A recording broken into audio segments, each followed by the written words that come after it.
Hello, it's the Coaster Craze, and today I'll be doing my newest review on my favorite roller coaster that I got to ride during my Florida trip, Mako at Seaworld Orlando. So, let's get started. The first category I have is the statistics category. Mako has a height of 200 feet, a drop of 200 feet, a speed of 73 miles per hour, and a length of 4,760 feet. So, that length is pretty solid. It's a very long length for a roller coaster. It's shorter than some of the other B&M Hypers like Nitro and Diamondback, which have like lengths of over 5,000 feet of track, but it's still very solid for just a coaster in general. And then 200-foot height and drop, that's very large. It has a great drop. They haven't measured it yet, but it looks pretty steep and it feels pretty steep. It's on definitely on the smaller side, or like the smallest side for a hypercoaster because it barely gets to the hypercoaster status. But I don't really have a problem with it being a smaller hypercoaster.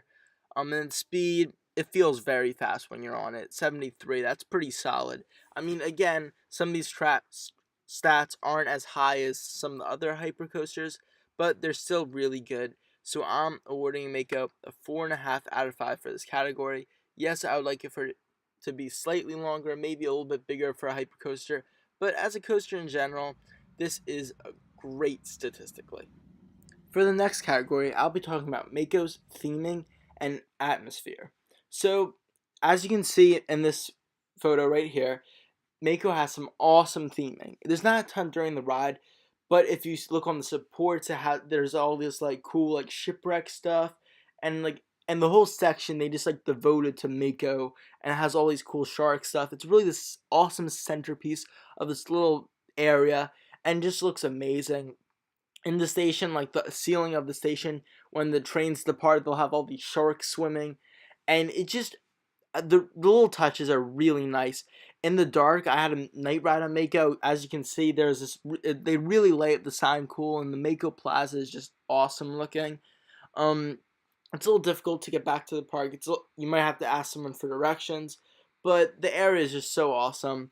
And then scenery wise, it's right by the lake, so you're just like flying over the lake during parts of it, and then the last turns, you're like flying over people's heads and over the lake, and just awesome. I think the scenery really adds to the coaster and just makes it that much better. So I'm gonna give for theming and scenery a 4.5 out of 5. For scenery, it'd be perfect 5, but the theming, it does have some, but there's not really any during the ride, so that's why I'm detracting that half point. So my next category is smoothness and restraints, and I'm just going to go right out and say Mako gets a perfect 5 out of 5. It has my personal favorite restraints, the B&M clamshells. They're fun, they're secure, they don't have a seatbelt, they give a good airtime. I've ridden them on Nitro and Powell's Chariot and Goliath at Over Georgia before.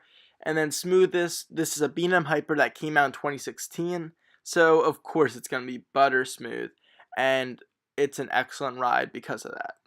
I'll now be discussing Airtime, and I'm going to give Mako a 4.5 out of 5.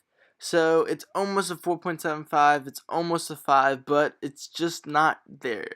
Like, I think that Nitro is still the floater airtime king, and I prefer Nitro over this. But this has a good amount of airtime. I would have liked a couple more airtime hills, but definitely focuses a lot on banks. And I felt a lot of hang time on some of the banks, which I loved. But for airtime wise, this has some great floater airtime. There's one hill that's insanely trimmed. You still get some airtime on, but it kind of causes this uncomfortable feeling of going forward then going up. So I would have liked that to not have any trims on it. And there's some good bunny hops at the end. But this coaster does not have any injector, which is fine. It's a B&M Hyper. But I would have liked a little bit more floater airtime hills and a bit more floater airtime per se, like to really rival Nitro. But it does beat Goliath for airtime. So I think that they did an excellent job with airtime on Mako. My final category before I reveal the final score for Mako is intensity. And I'll be giving Mako a 4 out of 5. So it's not nearly as intense as some of the other B&M Hypers like Goliath or Nitro, and that's because it doesn't include any helixes. So I think that's not necessarily a bad thing because it does increase re-rideability. There was some intensity on some of the bank turns at the end of the ride and some of the smaller bunny hops, but this is more of a ride that's just like fun and enjoyable.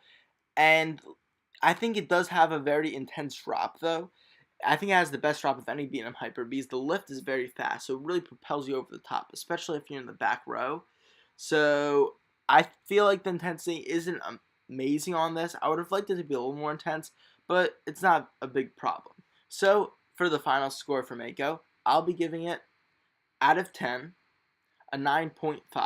It's very close to getting that perfect score, but I feel like I can't really call it underwhelming because I loved it, but it was just slightly underwhelming compared to like Nitro, because I thought this was definitely going to be my favorite B&M Hyper, maybe even my favorite Hyper, but currently it's my fourth favorite Hyper after Superman, Ride of Steel, Sky Rush, and Nitro, but that's okay. I mean, it's definitely the best coaster in Florida, and it's so amazing. I'm glad I got to ride it 3 times. The night ride on it was just so awesome.